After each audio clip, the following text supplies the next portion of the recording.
to bring today's episode to the podcast talking all about egg health when we're on the journey to conceive. If we have low AMH and or high FSH, premature ovarian insufficiency, diminished ovarian reserve, repeat pregnancy loss, we may have been told that we have poor egg quality. But what can we do to improve the chances of pregnancy success? There's a lot of information on the internet talking all about these generalized recommendations to improve egg quality. Today, we are breaking down all those myths and giving you the exact steps you can take right now to improve the quality of your eggs so then you can go on to improve pregnancy success. Let's go.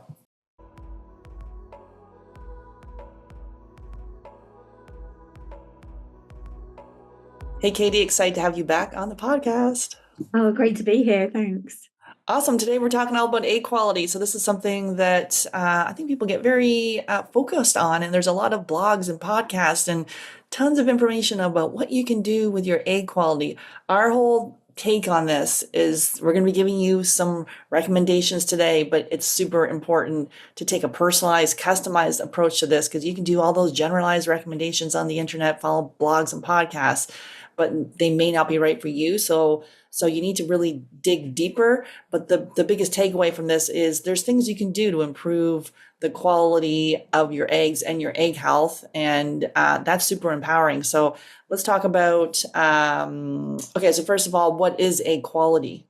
Yeah, so egg quality is essentially it's thinking about the health of our eggs and literally the quality of those eggs. And there's a lot of misconception here because I hear all the time from people, I have poor egg quality, I have poor egg quality. And what they mean by that is they've got low AMH and they've been told somewhere along the line that's been interpreted as they've got poor egg quality. So AMH is not a marker of egg quality.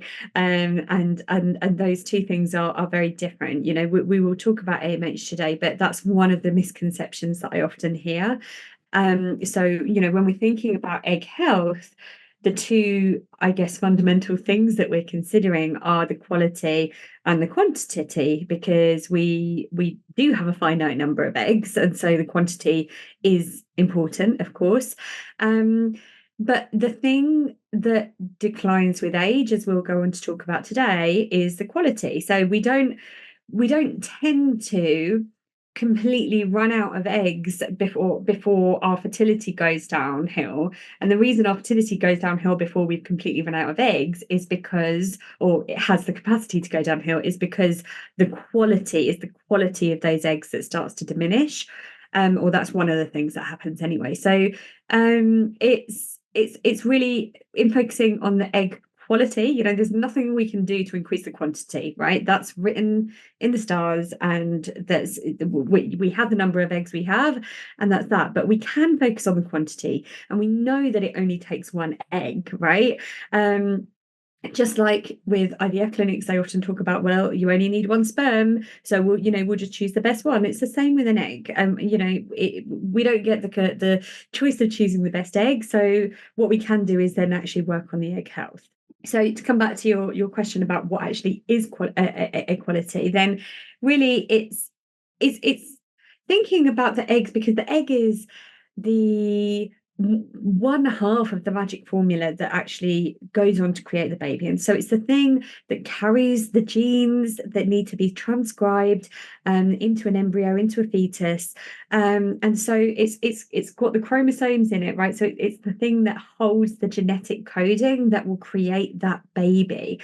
And so when we're thinking about equality, we're thinking about, okay, well, is this chromosomally normal? And a lot of the times when we're thinking about things being chromosomally normal, we're thinking about them in terms of, if you've been through a round of IVF, then you're probably familiar with that terminology, because we're thinking about about embryos being chromosomally normal. And so you might have heard the terminology euploid, like a euploid embryo or an aneuploid embryo. So euploid typically refers to normal, and aneuploid might be chromosomally abnormal. So quite a bit of terminology to sift through there, but in a nutshell, that's what we're thinking about when we're thinking about egg quality. Yeah, and our whole piece on this is the mitochondria, and I've done some podcast episodes on the mitochondria, so you can definitely go and check those out. And so let's just talk about why the mitochondria, our mitochondria health is so important for egg health and our overall health, and what that actually means. Yeah, absolutely. So the mitochondria are like the almost our cellular batteries, right? They're the kind of the powerhouse of the cell. And within that, the reason that's important for egg health is because eggs have carry a high proportion of mitochondria. So they're quite energy heavy. And for that reason, if we concentrate on mitochondrial health, then we can, by proxy, help to support egg quality as well. And when we're thinking about what I just mentioned around it's egg quality that tends to diminish with age, that's because mitochondria are very susceptible to the aging process, right? And so our bodies, our cells naturally age, that's inevitable. But as part of that, it's our mitochondrial health that can make a big difference. And they're easily influenced, right? And so if we've got a lot of stresses and strains on our body, then our mitochondrial function can deplete. And as such, our egg quality can deplete. So mitochondrial health is certainly something worth focusing on when it comes to promoting egg quality. Yeah, and so we specialize with diminished ovarian reserve, premature ovarian insufficiency, low AMH, and our high FSH. So most people we work with, they know all their numbers. Some of this AMH and the FSH kind of is embedded in their subconscious. Obviously, the FSH can fluctuate each cycle, and we do see AMH improve when we start to do make these targeted changes. And so I guess the other question here is what people worry about or wonder, can we test for egg quality? What's your take on that one? Yeah, so I mean, the overall answer to that is no, you can't test for egg quality. There are things that might give us an indication as to the number of eggs you have left, but again, it's very difficult to ascertain exactly.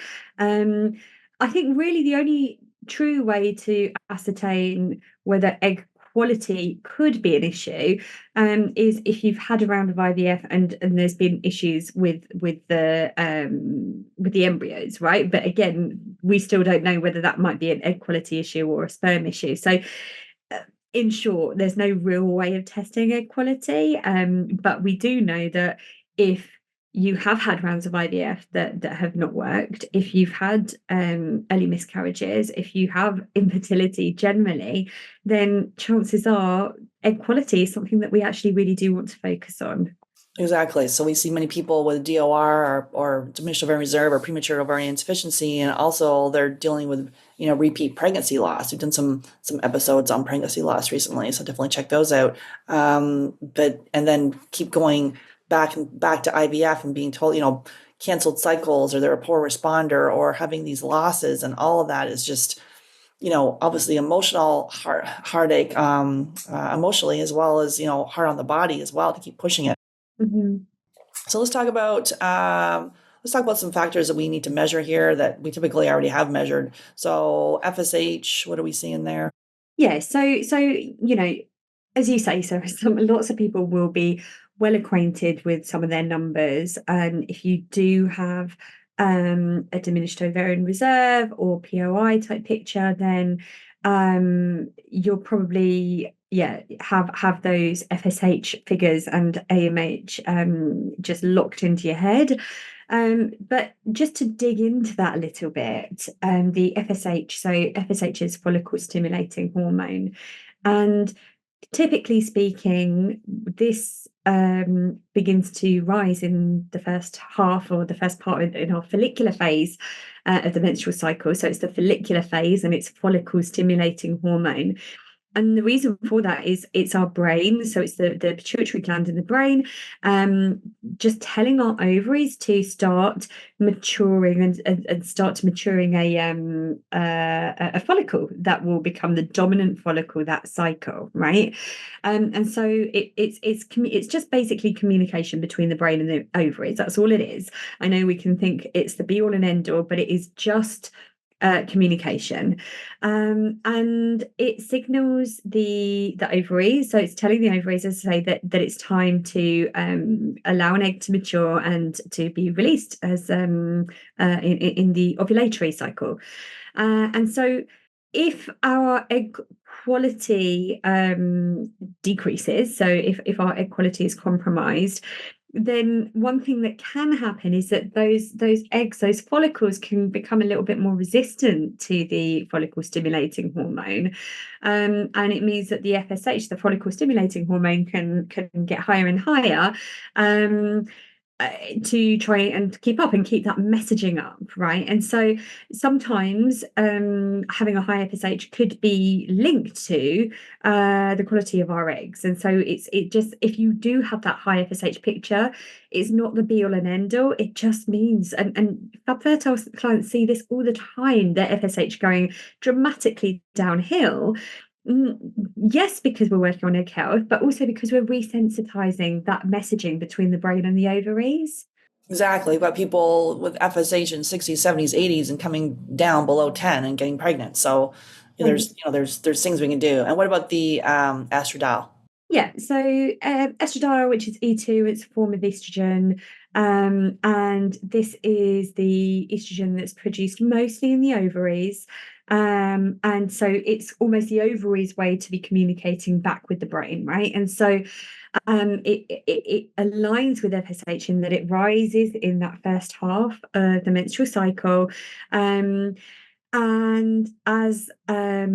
as a follicle does become dominant, so of all our kind of our follicles, to be clear, are immature eggs, basically. And so we have the number of eggs that we're going to have, but they're immature. And each menstrual cycle, in a healthy menstrual cycle, one follicle containing an egg will develop and mature, and that is the one that is released that cycle. Now, if there are issues with DOR, or POI, or indeed even things like PCOS, then that brain ovarian communication can be a little bit compromised. So when we see that E2 level rising, actually we do want to make sure that it's corresponding to the FSH in order to actually make sure that FSH is a valid reading and that we can rely on it. So in that first few days of the menstrual cycle, we're looking at an estradiol level, ideally of under 50 picograms per ml, per milliliter. So that's PG per ml. And if it's much above that early on in the menstrual cycle, because we do want to see it rising, but probably not too much too quickly, right? And so if it's rising too high too quickly, sometimes it can mean that those ovaries are actually responding a bit prematurely. And in that instance, the follicle that's maturing might be kind of being released a bit early, right? And by proxy, the quality compromised that cycle. Yeah, and then so the anti-Müllerian hormone, which I'm not sure I'd like to check when they first started testing this because they definitely weren't testing this back when I was going through when I had premature ovarian insufficiency. It was just looking at the FSH. So like to see, I can't remember how recent this has been, but to me it's become a scare tactic for women where they're getting like the test from the various ones you can actually get at Walmart too, or you can get these tests of your AMH and scaring women like, oh my goodness, I better go freeze my eggs and rush and get this done. And I wasn't planning on having children until later. And uh-oh. Now, it can be empowering to know your numbers. And so there's things we can do. But if people can get pregnant, like we've had people get pregnant with AMH was as low as 0.02, 0.04, 0.08, like very, very low. Anything below 1 would be considered low. Why are we scaring women that like this is, and then they're spending all this money, maybe it's covered by insurance to do egg freezing, and they think, okay, great, I've frozen my eggs, I'm going to be okay. But then they've frozen poor quality eggs, so it's a false sense of security and setting couples up for devastation in the future. So they think they've got this like little safety net here, and it hasn't worked. So if your AMH is low, like we've got to look at your whole entire body and see what's being missed. But let's talk about the anti-Müllerian hormone. Yeah, so the AMH, it's Honestly, it's I do get sick of people talking about their AMH being low because, and not through anyone's fault of their own. It's just, as you say, it's the scare tactics. I've never known a number strike the fear of God into people's hearts more than AMH. You know, it's and it's heartbreaking to see. Um, and it's a number that people really, really hang on. And as far as I've seen, I've definitely seen it used as a tool from clinics who, say, well, this means that we need to do IVF like yesterday. And that I mean, I think, look, I'm not here to kind of conspire, but I do believe that it's a helpful tool for clinics to encourage people to go into treatment more quickly than perhaps they would have done. And I've seen people go into IVF cycles because they've been tested as low AMH by a clinic before they've even started trying naturally. And it's like, what? That's just mind blowing to me. So yeah, that's a whole nother can of worms, and one that we dig into quite regularly, I have to say, in our conversations. But it's all it is, AMH. It's a hormone. It's a type of glycoprotein, and it's released by some of the cells, the granulosa cells in those immature eggs, right? Those follicles, and it's there to help kind of protect the eggs and help to mature the eggs. And so over the span of somebody's life, whereby our eggs do gradually diminish, the granulosa cells naturally decreases and AMH also naturally decreases. So it's thought to give an estimation of the rough number of eggs that might be left for you, right? And we have this sense of time ticking, and once you run out of eggs, they're all gone. And yes, that is true, to an extent that is true, but AMH is not necessarily the most accurate predictor of the amount of eggs that you've got left, because as we say, we see it rising. We see if AMH meant that you had 10 eggs left, then how could it be that AMH increases, right? Because you don't suddenly get more eggs. And so all it is a hormonal indicator. And it's often used in conjunction with a scan, right? So with an ultrasound scan.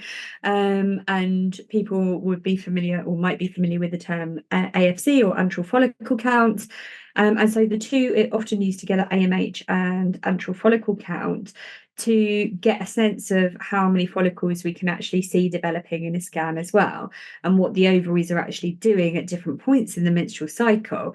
So, and again, some of the terminology that I see here, I've had women come to me in tears, having been to scans where they've been told that their ovaries are like terms like withered and like empty and these kind of things. And it's like, how incredibly unhelpful to hear something like that, because it gives the impression that if your ovaries are withered or empty, that there's nothing left. Whereas actually, it's only a reflection of what is happening in that menstrual cycle at that moment in time. And that could be the byproduct of years of autoimmune disease, of inflammation and imbalances in the body that's reflected there. And yet none of that is passed on. None of that information is passed on to the women. They're just told that their ovaries are withered and shriveling up. So, it's a bit of a bugbear for me, this whole AMH and AFC thing. I think, as you say, it can be empowering to know your numbers, but let's see it as that, right? Let's see it as empowering, and knowing that actually having this information means there's probably some imbalances that need addressing in my body. Yeah, it's not about getting the numbers and then rushing to IVF like they were designed to do, right? And the mini IVFs and aggressive IVFs and gentle IVFs, all these different, termination, terminology for IVF. It's not when you have the fertility diagnosis and you go to you go to your OBGYN, and he or she refers you off to the REI, the fertility clinic, and then off you go down a road of complete insanity and people doing 20 IVFs, and you're wondering how you even got there, and then you didn't even go back and check did you even try naturally? And the question we'll ask people, well, why did you go to like why was IVF recommended? Well, they just told me that because my AMH was low. Well, did they look at the rest of your health? Like there's studies in 2022 PubMed with Harris, and we talked about this on the podcast before, where low AMH was a poor predictor of live birth outcomes. We're looking at the wrong thing. So with that, let's kind of talk about some factors, things that we can do to improve egg health. We've talked a lot on the podcast before about diet. We like the elimination diet, which really is, but we like it. It is the gold standard to figure out if you have a food sensitivity. You got people doing all these different, keto, paleo, carnivore, plant-based, all sorts of egg quality diets. But the gold standard to figure out if you have a food sensitivity and if food is causing inflammation in your body is the elimination diet. And it's taking out the top allergens for 10 days, systematically reintroduce. We'll link an episode in here. It tells you exactly how to do it. But if we've got people intolerant to lettuce, people are intolerant to spinach, and a lot of people that we work with have non-celiac gluten sensitivity. You've got to do the elimination diet, take out gluten and dairy for 60 to 90 days. If not pregnant, then we can do the testing. If you want to fast track it, we do the testing in conjunction with the elimination diet from food sensitivity testing, genetic testing, different from what you do at your fertility clinic, and then the microbiome testing. Anything you want to say here about the diet piece? Yeah, I think it's just that diet can help or hinder, right? And so it's yes, it's about, I think that we're generating more and more awareness now, thankfully, around the impact of ultra processed foods and, the level of exposure that we have to foods that weren't really ever designed to be foods and to be consumed by us. And the impact of some of that is, essentially it all boils down to inflammation, right? And when we have this systemic inflammatory response, it's that's an urgent need for your body. Inflammation is there as part of your kind of life or death toolkit as far as your body is concerned, and so it's a potent mechanism and it's an important mechanism. But if we have an inflammatory response day after day after day after day from the foods that we're eating, then it's going to cause problems for reproductive health. It's as simple as that, because your body is just too busy being in survival mode to be able to prioritize, oh, yes, our mitochondrial health and everything else, and to be able to even absorb the nutrients from the food that we are eating correctly. So much of it does come down to inflammation, but that can come from so many areas. And part of it is, like common sense, like, so much of the standard American diet now is inflammatory in nature, in that there's just so much ultra processed food in there.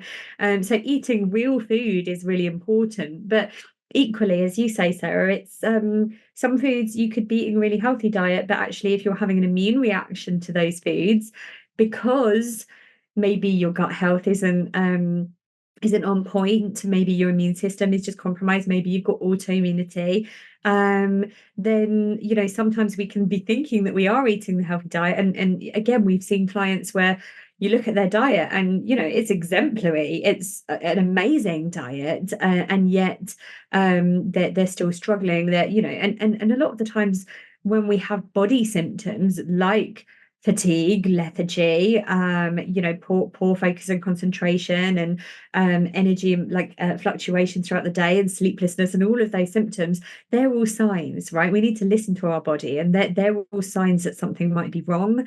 Now, so yes, coming back to the food sensitivities, then absolutely we can have an immune reaction to any food, depending on the wider health of our body. So diet, super important, but it's not really about saying, okay, well, I'm going to follow this person's diet or this person's diet, because actually it's quite unique to you. And if you've been following a certain diet for a long time, then you might have nutrient deficiencies that need addressing, right? I mean, the plant-based movement continues to gain traction, and I love plants. I love eating plants, but I don't eat only plants because I would be in serious nutrient deficit if I did. And it's very, very hard to meet all of your requirements from eating only plants. So yeah, that's something that we see a lot. I mean, again, on the polar opposite side of that, the carnivore diet is again gaining traction. Like we just seem to be like polarized in everything now, right? And there's so many people advocating carnivore diet as well. And it's like, hey, yes, like we would benefit from eating the animal products, but not only animal products. Like, can we just get some balance around here? All of those things matter. Yeah, it's not being married to one specific way of eating. If you're like married to being vegan or, plant-based, and obviously there's sometimes for religious reasons that we're eating a certain way. So we're never going to force anyone to eat meat, but then we're going to look at your blood chemistry and see, okay, are you absorbing the protein? And maybe the fact that you have a gut infection, you're eating all this food, but you're not actually absorbing any of the nutrients, and you do have a mineral or a nutrient deficiency, which we see a lot. Maybe there's heavy metals, so there's something going on in there where the diet that you're eating is not working for you. So do the elimination diet.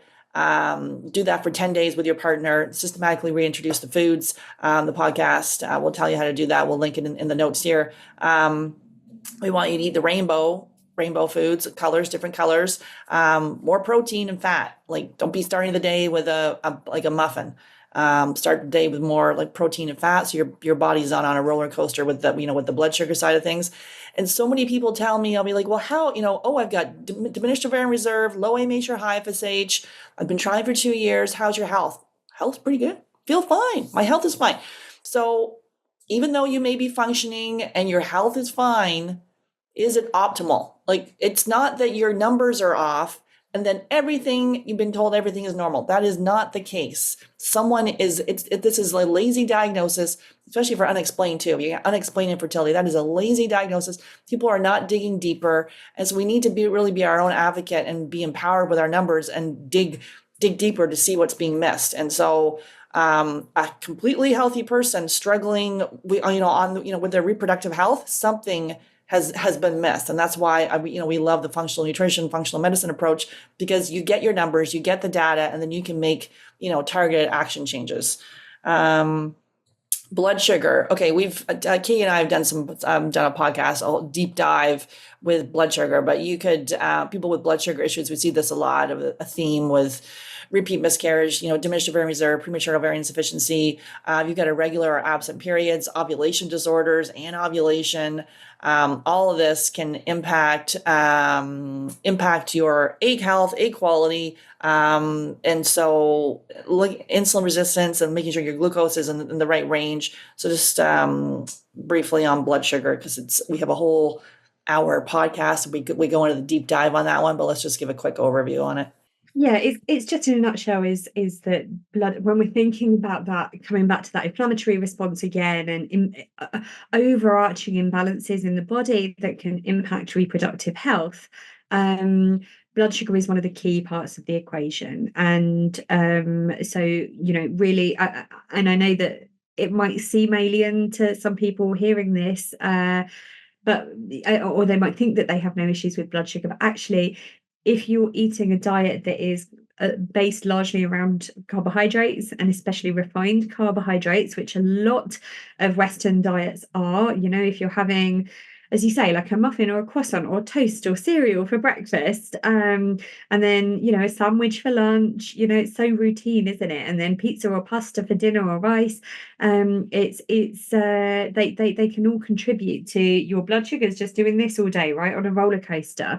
And so we really need enough carbohydrate. Is not the enemy, by the way, but it does turn to glucose in the bloodstream. And so if all we're eating is a diet that is kind of based around carbohydrates and or sugar itself, then our blood sugars are going to be all over the place, and then our bodies are fighting to regain homeostasis, which is the state of balance that the body always wants to be in. And it's just like with the inflammatory piece, if the blood sugars are constantly off, then the body is always fighting, and we don't want our bodies to be fighting, because if they're fighting, they're not prioritizing reproduction. Yeah, your glucose. Do you want to talk about some of the levels there? Yes, so for actual glucose levels, where we want them to be sitting roughly in the 75 to 86 milligrams per deciliter, which is about 4.2 to 4.8 millimoles per liter. And then for the hemoglobin A1C, which is a marker of blood glucose over time, we're looking at between 1 and 5 international units per milliliter, or 6 and 30 picomoles per liter. Those would be the sort of the ideal ranges really for the glucose and the A1C. Lots of people have started using like continuous blood glucose monitors as well. I think we can get a bit obsessional over those, but they can be a helpful tool. If you're not sure what your blood sugars levels are doing, then they can be helpful, because a lot of people are seeing, as I say, they'll become elevated and then they will dip down, and what goes up will usually drop back down again. And it's yes, the going up is problematic, but it's the contrast between going up and then dropping back down below a suitable level that can be the issue. So we want them to be just gently undulating rather than zipping up and down. And then another one to look at is the thyroid. This can interfere with the release of the egg from the ovaries. So, like an ovulation disorder, regular menstrual cycle, increased risk of miscarriage. So, looking at an optimal thyroid. Again, we've done many episodes actually on a deep dive on thyroid. So, we'll kind of give you a high level overview here. But it is a theme that we see across the board with clients with repeat loss or miscarriage, pregnancy, diminished ovarian reserve, premature ovarian insufficiency, low AMH, high FSH, poor egg quality, and then people have been told their thyroid is normal. They tell me the thyroid is normal. I don't need to do anything. Is it optimal? It might be normal, but is it optimal? Why is the egg quality poor? And then you've been told it's normal. Like, it's not empowering. So it's like you need to be able to look at your numbers and what's being missed. And it's not just about looking at the TSH, it's looking at the full fat thyroid panel. For TSH, typically your REI is going to want it below 2. But we see people being told it's normal and it's 3, 4, 5, and they're wondering why they're struggling and potentially having pregnancy loss, or having, all the canceled cycles, or, the whole thing not working. Just to backtrack on this, our whole thesis on this is people worry it's early menopause. Is it really early menopause, or is it your adrenals? The adrenals impact the thyroid, which then impacts the AMH, the FSH, and the follicle count. So all of this is connected. Anything you'd like to say there on the thyroid, Katie? Yeah, it's more or less what you just said, and then just a reminder. I always say this. I feel like a broken record, but it's to remember that our ovaries and our thyroid and our adrenal glands, they all sit on the same axis with the brain. So it's the hypothalamus and pituitary gland in the brain. They all are the control centers for those three sets of organs, and they all communicate with one another. So, if there are issues with one, then there can be knock-on effects with the other, and it's as simple as that. Also, just to say that on the thyroid, a lot of the time what's neglected to be tested is the antibodies, because a lot of medics will say that antibodies don't matter, there's nothing you can do about it anyway. But actually, if you have high thyroid antibodies, then that's a sign of autoimmunity, right? And if there's autoimmunity going on, then we want to be able to get that under control before going into a pregnancy, because it is a risk factor for pregnancy, well, for infertility and for pregnancy loss. So we do, and there again, all of the things that we talk about all the time, the diet, the lifestyle, all of those, they all matter when it comes to helping support healthy thyroid antibodies as well. Yeah, and if there's antibodies there, the autoimmunity can be a contributing factor if there's difficulty with the egg fertilization. So we've got people, we want to have the antibodies below 10. And so we've got people with antibodies 100, 200, 300, 400. We've had a lot of people and we're not diagnosing anything here, but we've had a lot of people that didn't even know they had antibodies, found out that they did indeed have Hashimoto's. And we see a lot of that actually with premature ovarian insufficiency too, where, oh, wait, I've got Hashimoto's going alongside with that. And, so again, there's a reason. So, and conventional medicine with autoimmune disease will throw you a pill and then you're basically off on medication for the rest of your life. we're not opposed to medication. It can be part of the solution, but you need to do the targeted diet and lifestyle changes along with it. Because a lot of times we're just been, here's a medication, bye bye, there's nothing you can do. And the body's, under, it's struggling, it's not working. So the bottom line is there's things you can do with the targeted diet and lifestyle changes, from the food sensitivity piece to the gut microbiome, to the stress with the adrenals, to your to the environmental toxins. All of this, not all at once, but all of this can then improve your egg quality. Yeah. Yeah. And we often see the liver markers and the cholesterol markers out of balance as well in conjunction with thyroid. So it's not just about testing hormones, right? It's not just about testing hormones. It's not just about testing thyroid hormones. It's about, okay, let's look at your entire blood work of all the systems in your body and get a real sense of, okay, these are the imbalances that we're seeing. And this all maps out we connect the dots, and then we know where to put our focused attention. Exactly. And we've done an episode all on lipids. We've done an episode on iron. We've done an episode on liver. So we've dissected all this, but we don't look at this in silos. When we reviewing all your testing and looking at your blood chemistry, we are then looking at the full holistic approach to this. But it's sometimes we've been told our cholesterol's off and then we're put on statin, or then we've been told our iron's low and we've got anemia and we're taking an iron pill. And then we don't realize that then that's impacting the thyroid. And then we're taking a thyroid pill. And then it just becomes all you're chasing all these symptoms, when if you look at it all together and it's like, oh wow, that's that, and that's why. And that may be why, you have poor egg quality. Absolutely. Mm-hmm. And then stress, so mental, emotional stress, I can't tell you how many people that we see on this journey. I just spoke to someone yesterday too, where they were, people are on the journey to conceive. They've got a low AMH or a high FSH diagnosis, diminished ovarian reserve. They've had pregnancy loss. They are also working full time, maybe dealing with a demanding boss or a toxic workplace. Plus, because, hey, we're women and we like to do it all, they're taking a graduate program. Like, let's just load everything on. And then I want to say, how's your stress? Well, I feel pretty good. So you may feel good mentally, emotionally, but maybe your body is like, I don't think so. So the mental, emotional side of this, like maybe your body's just up in that fight or flight panic, Yeah. and you're not able to, the body's like, we've got to take care of you. Forget about bringing on a life. Anything you'd like to say there? Yeah, I mean, you're just reminding me all over of myself when I was struggling to conceive, Sarah. It was when I look back now, I was, scratching my head, wondering what on earth was going on. And I was working as a nurse, so I was working long hours, shift work, often night shifts. So my circadian rhythm was all over the place. I was studying nutrition. So sometimes I'd go straight from a night shift to a full day of nutrition class. And then I was like, and then I must be exercising. Like, exercise is really important. And then I'd go off and do CrossFit 3 times a week. And it's just like, oh my gosh, my body was just under so much strain, And I look back and I'm like, I didn't see it, I didn't see it. And it's easy when you're caught up in it to just be blinkered and to think that this is normal. But our obsession in the Western world of hyper productivity, it doesn't serve us. It'll get you so far, and then the body will be like, no, no more.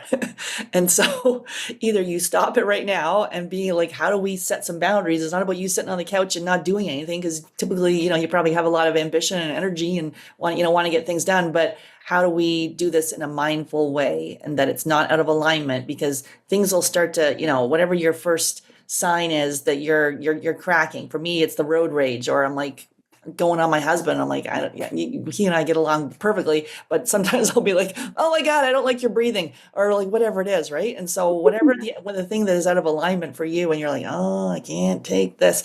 It is to be, you need to pull back. And so the stress piece, we use heart math, and our coaches are training that. There's some episodes to listen to heart math. It's a simple breathing techniques to breathe into the heart space. They can get you out of that fight or flight. And so you can see, a positive path forward. So let's just talk about some supplements. Kay and I have done many episodes on a lot of these supplements actually, that are good for egg health. A lot of times people come to us, they're taking a boatload of supplements, because they're around the internet. This is what we need to do. So supplements are part of the equation, but the diet and lifestyle changes. Like you've got to make sure you get the right sleep. Deal with the boundaries if you're working more than 50 hours a week. Work on if you're addicted to high intensity exercise, how do we pull it back? Not about you, sleeping on and putting your feet up, it's doing exercise that works for you. So all of that piece matters. Maybe the whole thing is you have got non-celiac gluten sensitivity, plus you have a parasite. Maybe Mm. that's what's causing your egg health to be off. So yes, we like the supplements, but we then start with foundational supplements, and then we go into more targeted supplements when we get testing back. So Katie, let's talk about some supplements here. What are we seeing? Yeah, so I guess some of the more typical supplements that might be associated with egg health, I think that the most commonly known one is the CoQ10, and that's really supportive of mitochondrial function. Um, Another is omega-3. Again, it's a fatty acid that is really helpful in hormone production and energy. And we've done a deep dive just in omega-3 on its own right. Um, it is an important one. But then also things like methylfolate, really important in a process called methylation, which is important for gene transcription. And then NAC, myoinositol is can be helpful for egg quality as well. And then vitamin C, even vitamin D as well is one that we see low a lot. But again, we really recommend testing on that because we want to know what is going on with your vitamin D status before we kind of select what dose might be best for you. And then, other things like that might be imbalanced in the body more generally might be your magnesium status. And so magnesium has over 300 processes in the body, and hormones are a big part of that. And so magnesium is always, often helpful and often depleted in people. But then as it relates to gut health, we know again that gut health, the gut microbiome and the vaginal microbiome, both really, really important aspects for this overarching picture. So targeted probiotics might be helpful too. So, I've read out a list there of maybe 8 different things, and it's not to be overwhelmed by that, but it's certainly not to say, oh well, I'm going to run off and start taking all of those things either, because actually what we want to do is understand you a little better and understand your body, so that you then know that the supplements that you're investing in, because they're quite pricey, these products, you don't want to just be peeing them down the toilet. You want them to be counting. And so I think it's always worth checking in with someone who knows that they're talking about on that, because I see so many people on the supplements that just aren't right for them. Yeah, exactly. Dyes, fillers, top allergens, wasting money, getting your supplements on Amazon, like things like that is just not recommended. You need to make sure that they're vetted, because sometimes they're saying what it is not exactly what it is. Okay, final thoughts here on egg health, egg quality. What's our final thoughts here? Yeah, final thoughts. I feel like my final thoughts with you, Sarah, are it's always wider than what you would believe, right? So a topic as narrow as egg health, that we all obsess over, it's the primary thing in some people's minds, but it's so much more than that. The egg health is like the tip of the iceberg, and it's everything that's happened prior to that matters. So let's focus on that. Let's focus on where your imbalances are and work on those. And then the knock-on effect of that is that egg health will be positively impacted. Which is empowering. There's things we can do. We don't need to wait around and wait for our next IVF and do another IVF if it's already failed. So, yeah, taking your health into your own hands, knowing your numbers, knowing the data, and then making a decision if or when IVF is right for you. So, thanks again, Katie. Thanks for having me.